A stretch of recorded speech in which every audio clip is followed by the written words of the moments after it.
Mencionaste a Joaquín Guzmán Loera, a El Chapo Guzmán, y obviamente hay una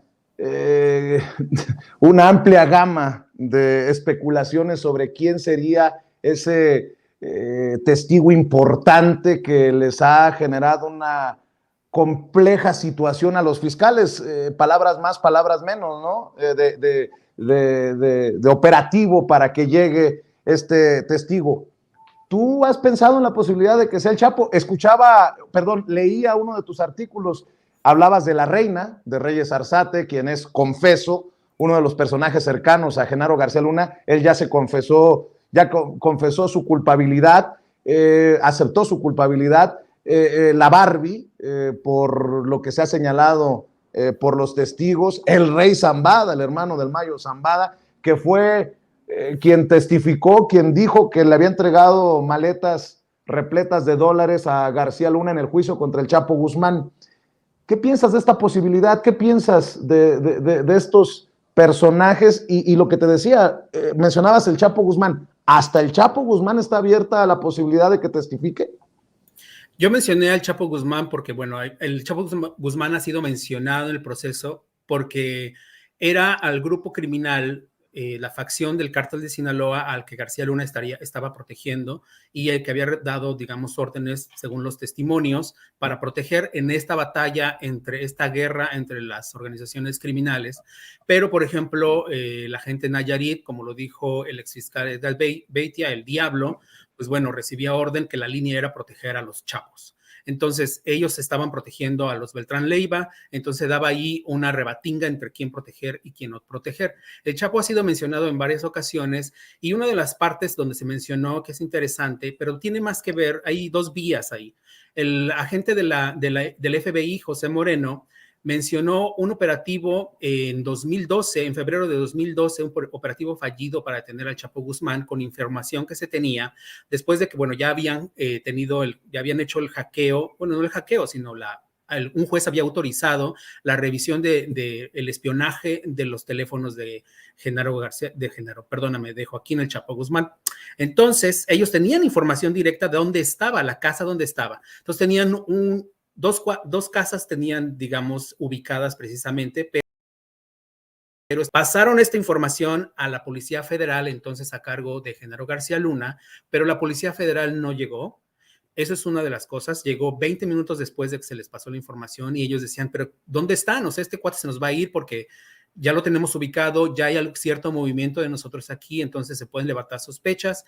Y la policía llegó 20 minutos después y había llegado en un lugar no indicado. Entonces se generó un problema. Cuando entraron a hacer el operativo, pues el Chapo ya se había ido porque sí estaba ahí. Y después, en el juicio del Chapo, se hizo toda la narrativa y conocimos qué pasó antes, durante y después con información que se tenía tanto de los mensajes del Chapo, conversaciones con su esposa, de cómo se había escapado, etcétera. Entonces, hay como varios elementos que el agente del FBI vuelve a narrar aquí, no los da en detalle porque no se quería dar ese detalle, pero sí poner en contexto al jurado de lo que estaba pasando. Y menciona a Iván Reyes Arzate como el contacto de la policía porque era el que era responsable de recibir esta información, particularmente de autoridades estadounidenses, tanto de la DEA y otras agencias. Entonces, ese es otro enlace que ahí me parece muy importante y el cual se menciona el Chapo.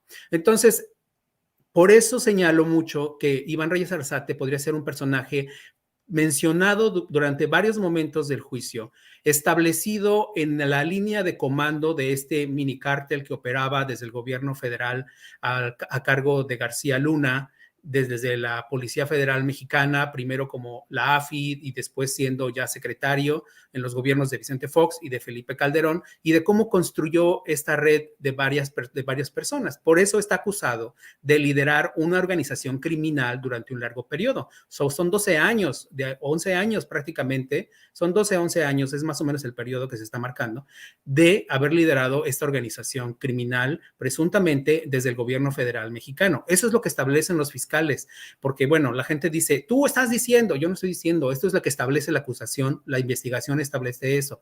O sea, hay que relajar los ánimos, escuchar las evidencias y ver hacia dónde nos lleva esto.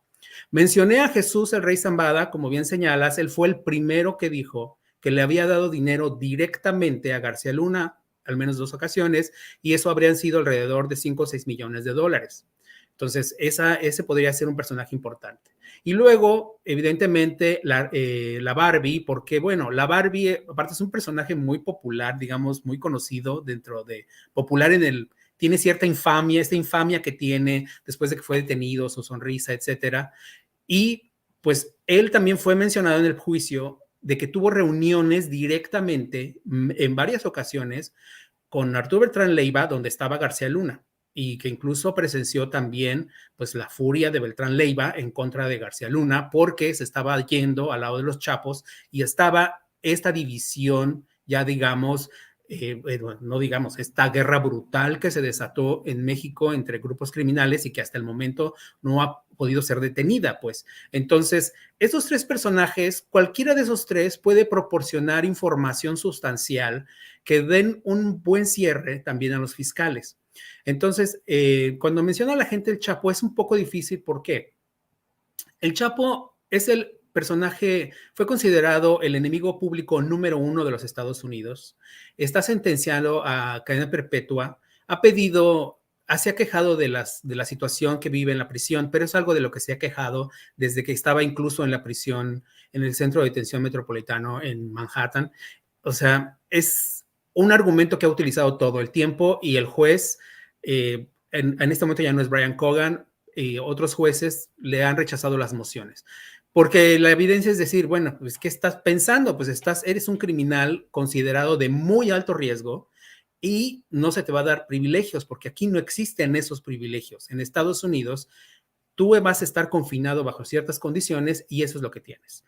Sí les dan concesiones en el sentido de que tiene acceso a que tengan, obviamente, su higiene completamente, su alimentación, tiene, por ejemplo, acceso a una televisión que me parece que tiene canales, otras cosas, bueno, no lo dejan salir mucho por el historial de escape que tiene, de prisiones, entonces sale por lo menos una vez al día a caminar para que pueda hacer ejercicio, no está con el grupo, digamos, en general, de la población en general, primero porque esta prisión en general casi todos son criminales que están separados, y en segunda porque, bueno, las autoridades estadounidenses siempre han señalado que existe el riesgo de que este personaje, por su historial, intente escaparse o intenten ayudarlo a escaparse. Entonces, hay muchos elementos que hay que poner de contexto. Yo remotamente considero que el Chapo no podría ser un personaje que realmente pueda venir.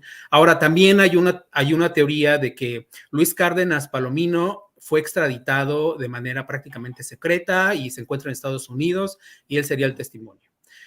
Vamos a suponer, y esto ya es completamente teoría, porque no hay ninguna confirmación de que eso exista. O sea, yo no tengo ninguna confirmación, ninguna de mis fuentes me confirma eso, mis colegas tampoco tienen esa información, así es que esto es pura teoría.